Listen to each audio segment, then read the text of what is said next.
মহেশপুরে ব্যবসায়ীকে মারধর করে মোটরসাইকেল ছিনতাই, নারী ইউপি সদস্য সহ আটক 4। ঝিনাইদহের মহেশপুরে এক ব্যবসায়ীকে মারধর করে মোটরসাইকেল ও নগদ টাকা ছিনতাইয়ের ঘটনায় 4 জনকে আটক করেছে পুলিশ। আটককৃতদের মধ্যে একজন নারীও রয়েছেন, যিনি স্থানীয় ইউপি সদস্য বলে জানা গেছে। তিনি নাটিমা ইউনিয়ন পরিষদের নারী ইউপি সদস্য।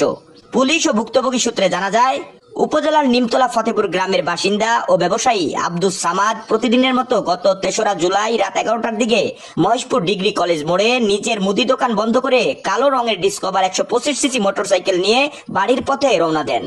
রাত আনুমানিক 11টা 10 মিনিটে ফতেপুর ইউনিয়নের কদমতলা কাজলা বাড়ির মোড়ে পৌঁছালে ওত পেতে থাকা 2 জন অজ্ঞাতনামা ব্যক্তি তার পথ রোধ করে। আব্দুস সামাদ জানান, তারা তার চলন্ত মোটরসাইকেল লক্ষ্য করে লাঠি দিয়ে আঘাত করলে তিনি রাস্তার পাশে পড়ে যান। পরে তারা এলোপাতাড়ি মারধর করে তার মোটরসাইকেল, নগদ 15,000 টাকা, একটি স্মার্টফোন, একটি বাটন মোবাইল ফোন ছিনিয়ে নিয়ে যায়। পরে স্থানীয়রা তাকে উদ্ধার করে মহেশপুর উপজেলা স্বাস্থ্য কমপ্লেক্সে ভর্তি করেন।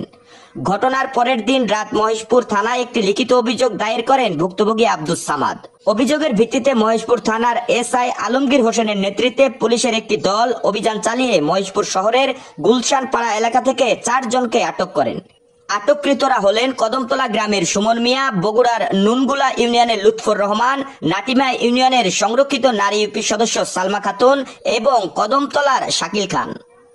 মহেশপুর থানার ভারপ্রাপ্ত কর্মকর্তা ওসি সাইফুল ইসলাম জানান, আটককৃতদের জিজ্ঞাসাবাদ চলছে। ঘটনার সঙ্গে আরো কেউ জড়িত আছে কিনা তা খতিয়ে দেখা হচ্ছে। এই ঘটনায় আইনগত ব্যবস্থা প্রক্রিয়াধীন রয়েছে। সেলিম রেজা, সীমান্ত টেলিভিশন, মহেশপুর, ঝিনাইদহ।